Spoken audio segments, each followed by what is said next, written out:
ইতিহাস কখনো কখনো কেবল বীরদের নাম মনে রাখে, আর কিছু নাম রয়ে যায় আগুনের মতো, যারা নিজেদের পুড়িয়ে আলো দেয় ভবিষ্যতের পথে। আজ আমরা জানব এমন একজন বীরের কথা, যিনি ছিলেন রাজপুত্র, তবুও রাজসিংহাসনের চেয়ে বড় বেছে নিয়েছিলেন আত্মত্যাগ। তিনি ছিলেন একজন পণ্ডিত, এক যোদ্ধা, এক ধর্মরক্ষক। তার নাম সম্ভাজি রাজে ভোঁসলে। তাকে কেউ চায়নি রাজা হিসেবে। তাকে বন্দী করা হয়েছিল। তাকে ভাঙার জন্য চলেছিল 40 দিনের নির্মম অত্যাচার। কিন্তু তিনি মাথা নত করেননি। তার কাহিনী সাহসের, বিশ্বাসের এবং মর্যাদার। তিনি ছিলেন শিবাজি মহারাজের প্রকৃত উত্তরসূরি। তাই তো তিনি ছিলেন ছাওয়া, বীর সন্তানের প্রতিচ্ছবি। এখন শুনুন সেই গর্বের কাহিনী, যা লুকিয়ে আছে রক্তে, আগুনে এবং আত্মত্যাগে। ভোঁসলে ছিলেন শিবাজি মহারাজের একমাত্র পুত্র, যার জন্ম রাজতন্ত্রের কোলেও ছিল অগ্নি পরীক্ষায় পূর্ণ। তিনি শুধু একজন রাজপুত্রই ছিলেন না, ছিলেন এক বীর যোদ্ধা, একজন সংস্কৃতজ্ঞ, ধর্মপ্রাণ হিন্দু এবং সর্বোপরি এক আত্মোৎসর্গকারী দেশভক্ত। এই গল্প সম্ভাজি ভোঁসলের, যিনি ইতিহাসে অমর হয়ে আছেন ছাওয়া নামে। সম্ভাজি মহারাজ জন্মগ্রহণ করেন 1657 সালের 14 মে রায়গড় দুর্গে। তার মা সইবাই এবং পিতা শিবাজি মহারাজ। ছোটবেলা থেকেই সম্ভাজি প্রতিভা ছিল অসাধারণ। তিনি সংস্কৃত, মারাঠি, পার্সি ও হিন্দি ভাষায় দক্ষ ছিলেন। মাত্র 10 বছর বয়সেই ধর্ম, রাজনীতি, যুদ্ধনীতি ও সাহিত্যে দখল অর্জন করেন। অস্ত্র, বুদ্ধিমত্তা, রাজনীতি ও সংগ্রাম। সম্ভাজি ছোটবেলায় অসাধারণ রণকৌশলে দক্ষতা দেখিয়েছেন। তিনি ছিলেন বিদ্বান এবং একই সঙ্গে ভীষণ স্পষ্টবাদী। তার কণ্ঠে ছিল আগুন, তার সিদ্ধান্তে ছিল বজ্র।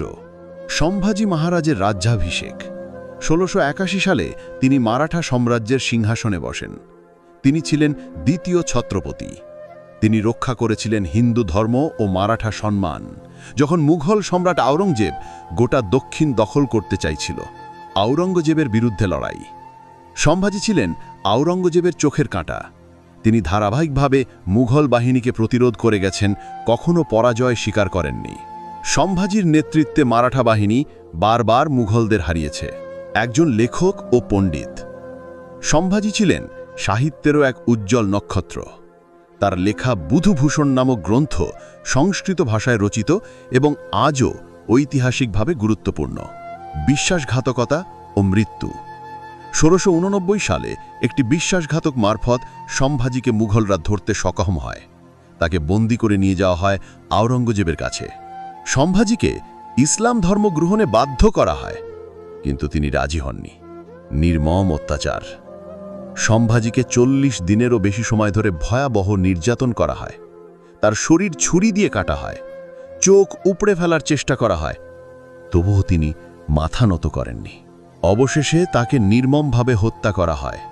কিন্তু মৃত্যুর আগেও তিনি আওরঙ্গজেবের চোখে চোখ রেখে বলেন, হিন্দু ধর্ম মরেনি, আমি মরলেও হাজার সম্ভাজি জন্ম নেবে, সম্ভাজির উত্তরাধিকার।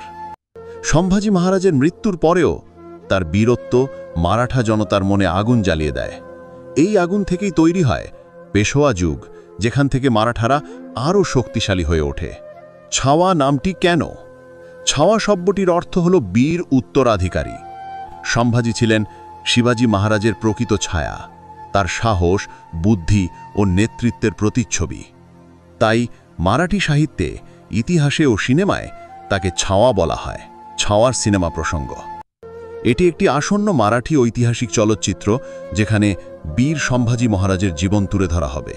উপসংহার: সম্ভাজি কেবল একজন রাজপুত্রই ছিলেন না, তিনি ছিলেন ইতিহাসের এক জ্বলন্ত দীপশিখা, যার সাহসিকতা, আত্মত্যাগ ও আদর্শ আজও অনুপ্রাণিত করে কোটি মানুষকে।